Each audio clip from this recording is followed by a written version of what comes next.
Now at 7 on WKYT this morning, police tell us 2 college students were shot early this morning near UK's campus.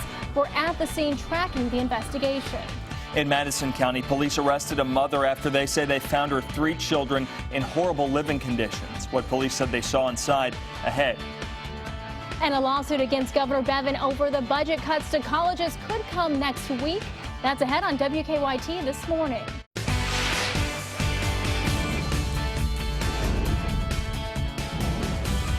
This is WKYT This Morning. Good morning and happy Saturday. I'm Meredith Jones. And I'm Sean Moody. It's feeling a little bit more like a late winter Saturday morning than a spring Saturday morning. It is. And I stepped out this morning. I thought it was pretty breezy, too. Yeah. Let's see if it's going to get any better, though. Mike Linden is standing by. Mike, how's it looking right now? Well, it's not looking so great this morning, Sean. It feels uncomfortable outside this morning with temperatures that are sitting right around freezing, with wind chill even colder than that. And right now on Defender, we are seeing snow flurries. That's right. We zoom in on Menifee and Morgan counties, Rowan County, Montgomery County, pretty much eastern, northern, and southeastern Kentucky getting in on some light snow flurries this morning.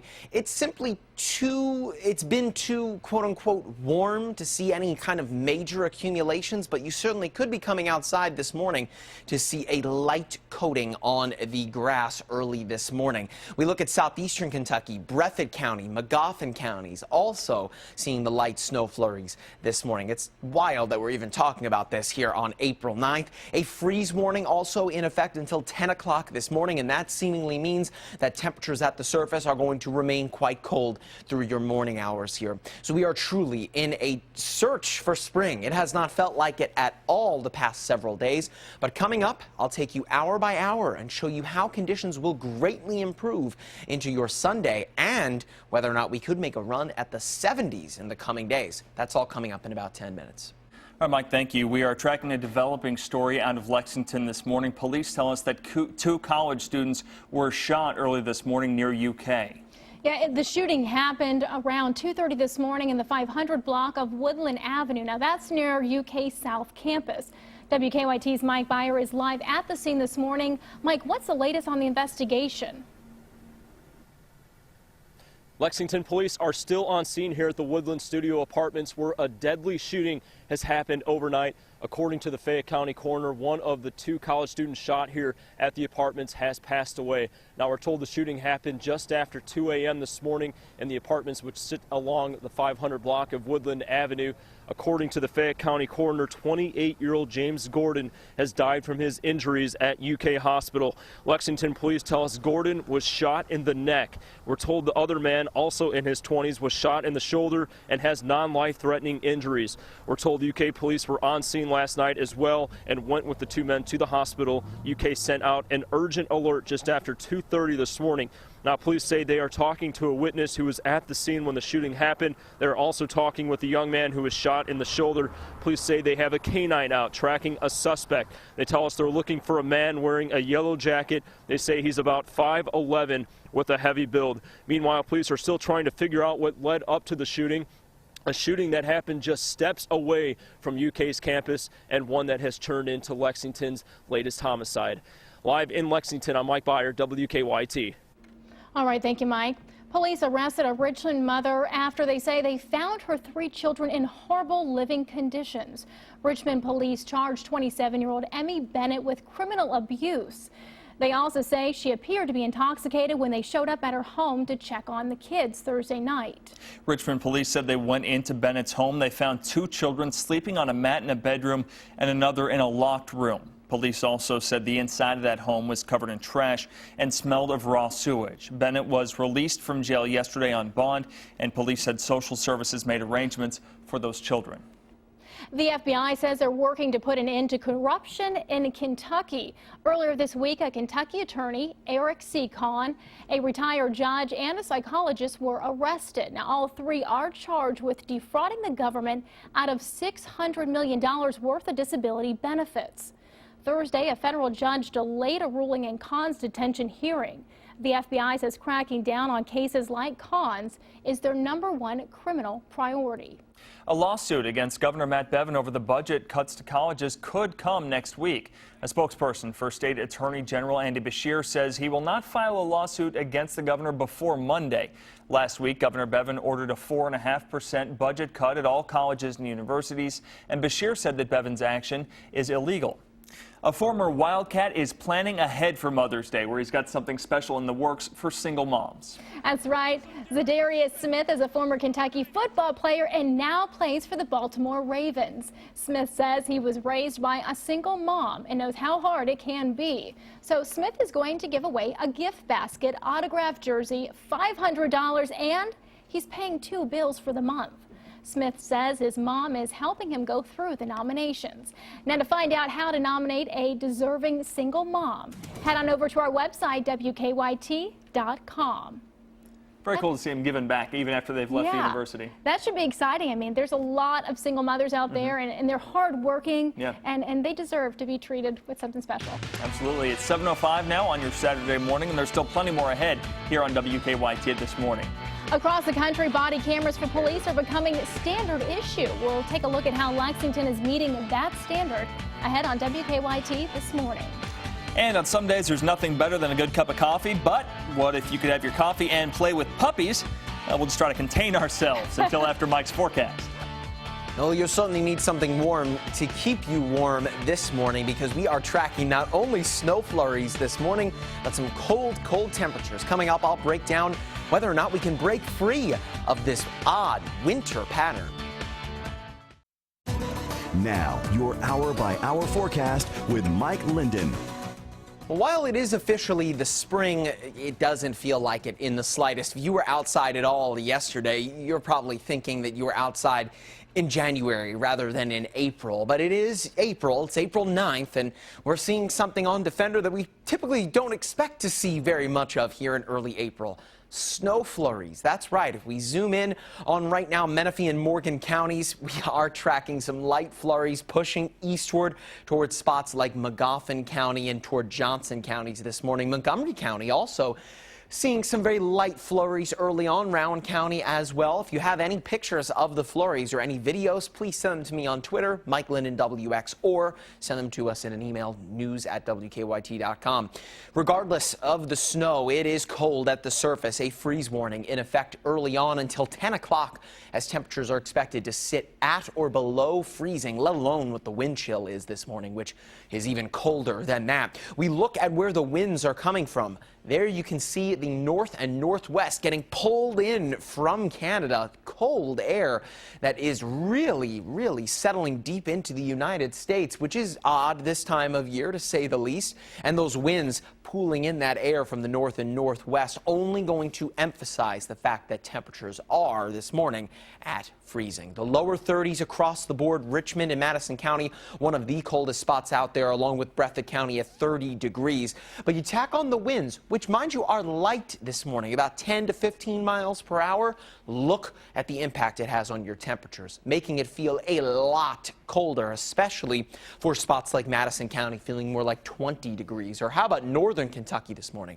Covington and Maysville feeling like the teens early on. So if you're heading out this morning, if you're getting ready to head out to Keeneland, of course, the start of the spring meet was yesterday, just be sure to dress for the weather, because it is not going to feel like your typical spring day. Probably a good idea to hold off on putting on the sundresses or any of the short sleeve shirts, because temperatures are not really going to make you feel that comfortable heading into the afternoon today. While we'll get rid of most of the active weather early this morning, we will warm up into the lower 40s today as a very low ceiling gets set on our temperatures thanks to that cold air coming in from the north and northwest. Normal for this time of year, mind you, the upper 60s. So nearly 20 degrees off from where we should be this time of year thanks to that colder air pooling in from the north and northwest. We're likely going to also be running into another freeze warning as we head into Sunday morning as well once we get past this cold afternoon in the lower 40s. A few northern spots spots also could even struggle to get out of the 30s this afternoon. We fast forward, look at your hour by hour here. At the time, 7 o'clock Sunday, look at those temperatures. Back to the 50s, potentially even the low 60s for a couple spots out there. But normally when you get this big swing in temperatures in a very short amount of time, it normally means one thing: some unstable weather, and therefore a chance for some thunderstorms. And that looks like what we'll see tomorrow. A little more scattered than what you would typically find with an organized line of thunderstorms Sunday evening, but you won't have to wait for long to see those organized thunderstorms popping up, because that will be the case on Monday. Check this out. Monday morning, still looking at holding on to some of that mild air, but coming in from the southwest is a very distinct line of thunderstorms. Could even be tracking some heavy rain within this. You see this red-orange color there near Boyle County pushing eastward? Well, that right there could mean that we are dealing with not only some strong winds, but potentially some strong to possibly severe storms pushing eastward across the Bluegrass State on your Monday. So a kind of bumpy ride here the next few days, a cold ride as well, especially this weekend. But once we get past Monday and Tuesday, we really begin to calm down and warm up. Temperatures back to normal by next weekend. I know a lot of people are really looking forward to that, but if you plan on heading out today, don't be silly. Bring that extra layer with you. I was out at Keeneland yesterday, and at 4 or 5 o'clock in the afternoon, I wish I had a hat and gloves. Yeah. So it's odd, I know, but you really want to dress appropriately. Yeah, absolutely. Keeneland's, it's here. We got to have warm weather. Next weekend looking like maybe so. Keeneland is always a great time. Yeah. Just be sure that you're not that cold. Sounds good. Thanks, Mike. All right, well, Sean, I don't know about you, but I tend to like my coffee with a little bit of a bite. Yeah, absolutely. And if you like your coffee with a little bark, too, this coffee shop might be just the place for you. Los Angeles is, of course, the city of angels, and now the city of puppies. Well, at least it's the home of the first dog cafe in the country. This cafe lets customers order their coffee or their tea, and then while they wait, they can play around with some puppies. All the pups are from a local shelter, and any of them can be adopted. And get this, you can reserve puppy time. Now, it's one positively good way to pick yourself up. I would love that. I would never make it to work. If I could stop at a cafe and play with the dog and drink coffee, I would never make it here. I mean, if you think about it, that is a brilliant idea. I mean, it gives the dogs the opportunity to get adopted, but also if you want to play with a pet but you don't want that commitment and they need the love, that's perfect. Works and out for coffee. everybody. Yeah. Can't go wrong. All right, well, when WKYT returns this morning. We got more on the way. Lexington police are holding off on adding body cameras for now. We'll find out what's slowing them down ahead on WKYT this morning. Welcome back to WKYT this morning, 7:17 now on your Saturday. And for police across the country, body cameras are becoming the norm. A survey released earlier this year said they're already being used or will soon be by 95% of the country's largest police departments. Lexington police started a pilot program for body cameras back in 2014. Yes, but they haven't added them yet. Now, saying they want a solid policy first, along with a way to record and store data for more than 400 officers. Delano Massey investigates the truth about body cameras. All right. Except for that. Except for that. Is that your pipe? Yeah. Okay, I see a rock. I see 2 rocks that just fell. These small devices are considered truth tellers, an objective way to separate fact from fiction. But when it comes to transparency, point of view matters. Most of the time, there's just a few people that know what really happened during an encounter with law enforcement and citizens. Assistant Chief Dwayne Hallman says the department is trying to find a vendor that can supply cameras for about 400 officers. They also need them to provide storage for all of the video that is going to be recorded. The retention policies for body cam recordings varies state by state. Snowden Becker, an audio-visual preservationist at UCLA, says cameras will not solve all of the issues facing police officers, but it is a start. The technologies by themselves won't produce greater transparency or accountability, but they can be a really important tool in that effort. The police shooting of Michael Brown in Ferguson, Missouri 2 years ago sparked national unrest and a push for the body cameras. There's a reason they're being asked to do this, and it's a legitimate reason, that there are people who have concerns about their personal safety, the safety of their communities, and the ability to trust the people that we are asking to keep the peace. Lieutenant Eric Lowe, who is responsible for implementing the body camera program, says the challenge is not in getting the cameras. Buying the cameras is the easy part. The hard part is, what do you do with all the video? How do you store it? We will probably be holding on to these files long after the cameras that were used to create them and the systems that we're using to access the files have become obsolete. Every patrol officer has one. UK Police Chief Joe Monroe has about 50 patrol officers using the cameras. Their video is stored on servers for the university's multi-million-dollar surveillance system. Storage was a big hurdle to clear, but there was another. The officers really were skeptical at first. Don't reach in your pocket. After more than a year, Monroe says officers are starting to accept the cameras. After several incidents where they have found that frivolous complaints against the officer have been taken care of because the body cam footage actually shows that the officer did not do anything wrong. So they're very supportive of them. Drawing from those types of experiences is why Lexington police have taken their time implementing their body camera program. They have spent months testing equipment and getting feedback on their policy from local prosecutors, the ACLU, Human Rights Commission, and the NAACP. They have also visited with several other departments that already have cameras. We're trying to learn the lessons that those agencies learned so that we can try to avoid making the mistakes they made. Holman says they want to get it right. He acknowledged that national cases like Michael Brown's or Sam DuBose in Cincinnati have made it clear that this is the direction that they need to move into. We pay attention to that, and though they necessarily haven't happened here, at least not in recent years, it's something that's important for us. We have to stay in tune with that, and we know that what happens nationally affects our citizens here.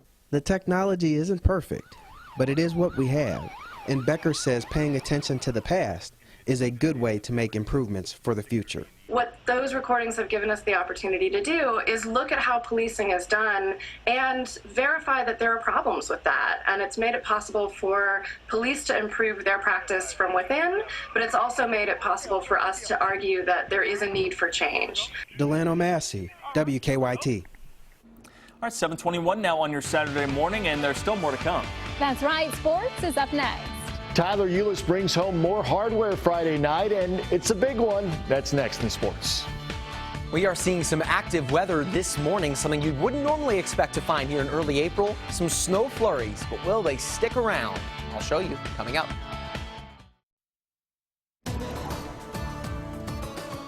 Your weekend is here, but it does not feel quite comfortable at all outside this morning. Temperatures sitting at freezing, if not below. Madison County, one of the coldest spots out there, 30 degrees. But it doesn't really matter what the temperature is, because once you tack on the light winds, it feels a lot colder. Feeling like the teens in Madison County, Maysville, Covington. Chilly, to say the least. Most spots sitting in the lower 20s with the wind chill, but those teen readings, those are uncomfortable if you have to be outside in them.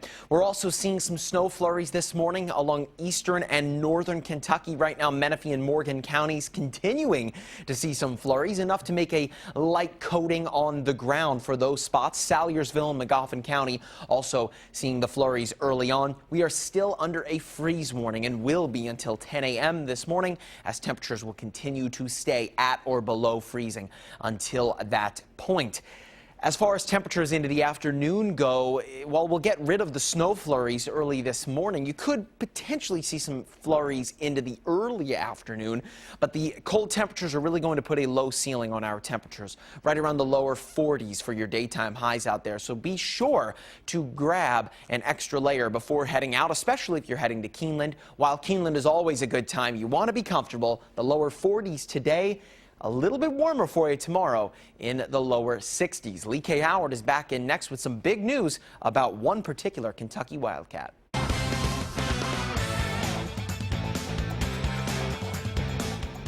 Tyler Eulis had a special season as the floor general during his sophomore season at UK, and last night he was recognized as the top point guard in the country. Eulis brought home the Bob Cousy Award at the College Basketball Awards ceremony in Los Angeles. The award is given annually to the nation's top point guard. The 5'9" point guard averaged 17.3 points per game and 7 assists last season. Eulis also set the single season school record for assists with 246.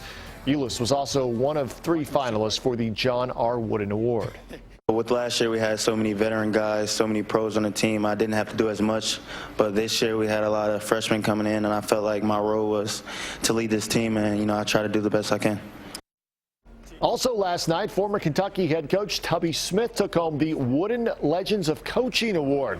Tubby has 550 wins in his career, and this year he took Texas Tech to the NCAA tournament. He's one of only 2 coaches in history to take 5 different teams to the NCAA tournament.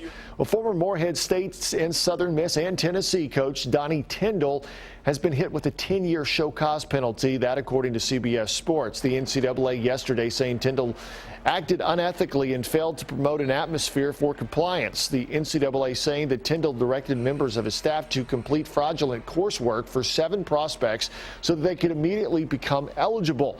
Tyndall also helped make cash and credit card payments to 2 prospects. He's also accused of deleting emails, and providing false or misleading information during the investigation. And Tyndall is appealing that suspension. That'll do it for your morning sports. Have a great day. Kentucky mornings start here. You're watching WKYT This Morning. Good morning. Hope you're enjoying this spring weekend. Kentucky lawmakers have used up 59 of the 60 days the Constitution gives them for a legislative session in Frankfort, and there is still no budget deal. The main sticking point, the governor's proposal to cut money to universities and colleges so more could be shifted over to public pension shortfalls. In exclusive interviews, I talked with Senate President Robert Stivers and House Speaker Greg Stumbo. The question I guess we start with, will there be a budget, and why are we asking that a couple of days before the legislature is required to go home? Well, I'm hopeful, have been hopeful. We have time. I have had many conversations with the Speaker and members of the House, as the Speaker and members of the House have had many conversations with members in the Senate, and there have been discussions with the governor and the respective stakeholders. So I'm still very optimistic. We have had very good, candid conversations. No one's casting aspersions or trying to blow up the process. So I'm still hopeful that we'll have a budget to vote on by Tuesday. There have been a lot of conversations behind closed doors as you're doing the people's business, and so we're left to figure out what is going on in there. We understand that the deadlock at this point appears to be the proposed cuts to higher education, that the Democrats will not give on that, and that the Republicans are in agreement with the governor of cuts over the next 2 years, and with his cut that he's done immediately.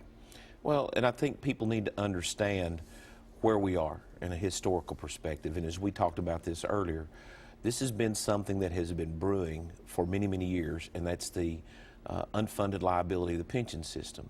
We have enough money, Bill, as the plan that passed the House shows, to fully fund the pension systems in this biennium, to not cut education, to leave more money in what we call the rainy day fund than we've ever left in it, and to do programs like what we call Work Ready Kentucky, which provides the last dollar in for students that are going for an associate degree at our community colleges or even our private colleges or our public four-year colleges. So it's modeled after what's called the Tennessee Promise down in Tennessee, and what we're trying to do is obviously make a pathway for kids to get a four-year baccalaureate degree easier with less debt than what they have. So there's a lot of money in our growth. We've experienced new growth here. So our position is, with all this money, after the 8 years that we've had of cut in this recessionary times, nobody has told us why we need to cut public education. Nobody has offered any credible evidence. Nobody's offered any credible solution. We have a philosophical difference. You know, they're saying we're putting more money into the retirement systems. We're not necessarily opposed to that. We believe the better plan, though, is to get audits on those systems first to make sure that the money that we give them will be invested wisely. Now, you can see the full edition of Kentucky Newsmakers with both of those interviews tomorrow morning at 6 on WKYT, or on its repeat tomorrow morning at 10 on the CW Lexington. Set your DVR or catch it then. I'm Bill Bryant, and we'll be right back on WKYT.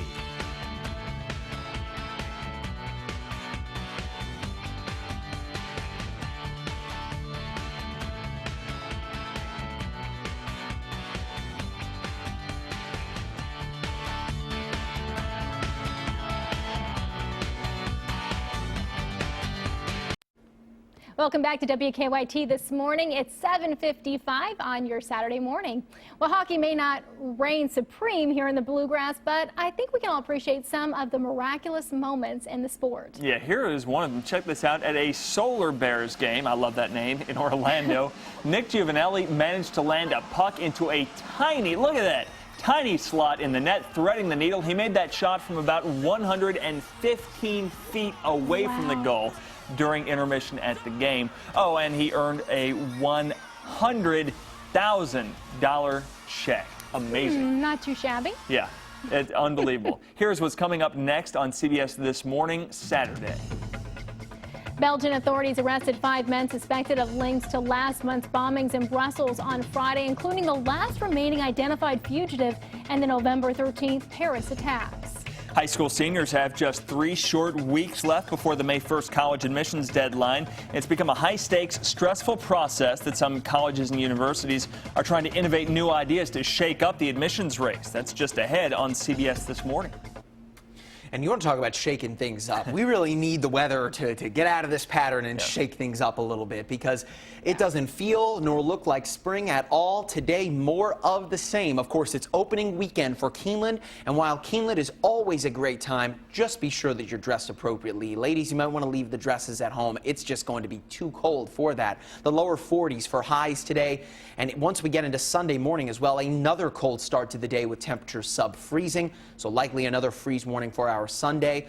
Looking at a mix, though, of some rain and potentially some thunderstorms both Sunday and Monday. Monday of which could pack some stronger storms in the mix. But then once we get into Tuesday, Wednesday, things finally begin to calm down and begin to warm up a little bit. So while we'll fall back to the lower 50s, Sean and Meredith, on Tuesday, we'll slowly begin to improve into next weekend. We'll take it. Thank you all for joining us. Have a good one.